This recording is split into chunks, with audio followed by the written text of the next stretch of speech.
முதல் வாசகம். பர்னபாவையும் சவுலையும் எனது பணிக்காக ஒதுக்கி வையுங்கள். திருத்தூதர் பணிகள் நூலிலிருந்து வாசகம். அதிகாரம் 12 இறைவசனங்கள் 24 முதல் அதிகாரம் 15 இறைவசனம் 5 முடிய.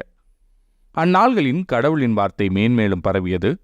பர்னபாவும் சவுலும் தங்கள் திருத்தொண்டை முடித்த பின் மார்க்கு எனப்படும் யோவானை கூட்டிக் கொண்டு எருசலேமிலிருந்து திரும்பிச் சென்றனர்.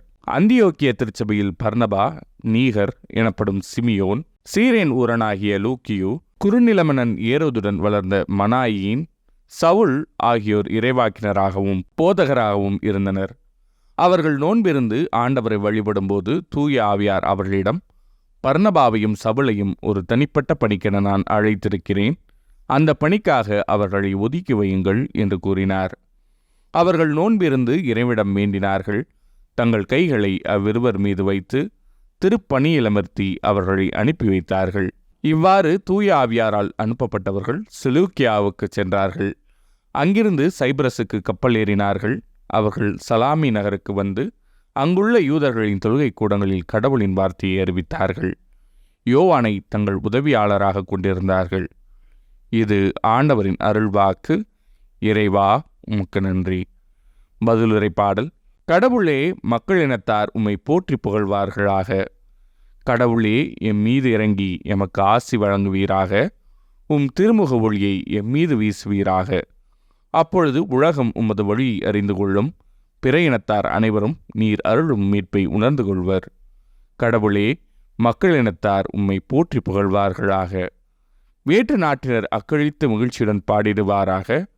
ஏனெனில் நீர் மக்கள் இனங்களை நேர்மையுடன் ஆளுகின்றீர், உலகின் நாடுகளை வழி நடத்துகின்றீர். கடவுளே, மக்கள் இனத்தார் உம்மை போற்றி புகழ்வார்களாக. கடவுளே, மக்கள் இனத்தார் உம்மை போற்றி புகழ்வார்களாக. மக்கள் எல்லாரும் உம்மை போற்றுவார்களாக. கடவுள் நமக்கு ஆசி வழங்குவாராக. உலகின் கடையெல்லை வரை வாழ்வோர் அவருக்கு அஞ்சுவாராக. கடவுளே, மக்கள் இனத்தார் உம்மை போற்றி புகழ்வார்களாக. நற்செய்தி வாசகம். நான் உலகிற்கு ஒளியாக வந்தேன். யோவான் எழுதிய தூய நற்செய்தியிலிருந்து வாசகம். அதிகாரம் 12 இறைவசனங்கள் 44 முதல் 50 முடிய. அக்காலத்தில் இயேசு உரத்த குரலில் கூறியது, என்னிடம் நம்பிக்கை கொள்பவர் என்னிடம் மட்டுமல்ல, என்னை அனுப்பியவரிடமே நம்பிக்கை கொள்கிறார். என்னை காண்பவரும் என்னை அனுப்பியவரையே காண்கிறார். என்னிடம் நம்பிக்கை கொள்பவர் இருளில் இராதபடி நான் ஒளியாக உலகிற்கு வந்தேன்.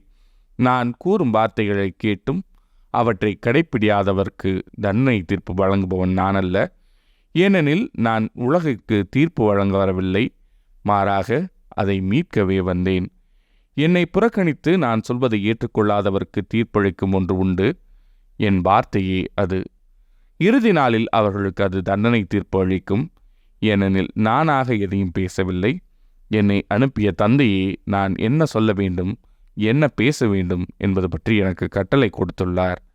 அவருடைய கட்டளை நிலை வாழ்வு தருகிறது என்பது எனக்கு தெரியும். எனவே நான் சொல்பவற்றையெல்லாம் தந்தை என்னிடம் கூறியவற்றையே சொல்கிறேன். இது ஆண்டவரின் அருள்வாக்கு. கிறிஸ்துவே, உமக்கு புகழ்.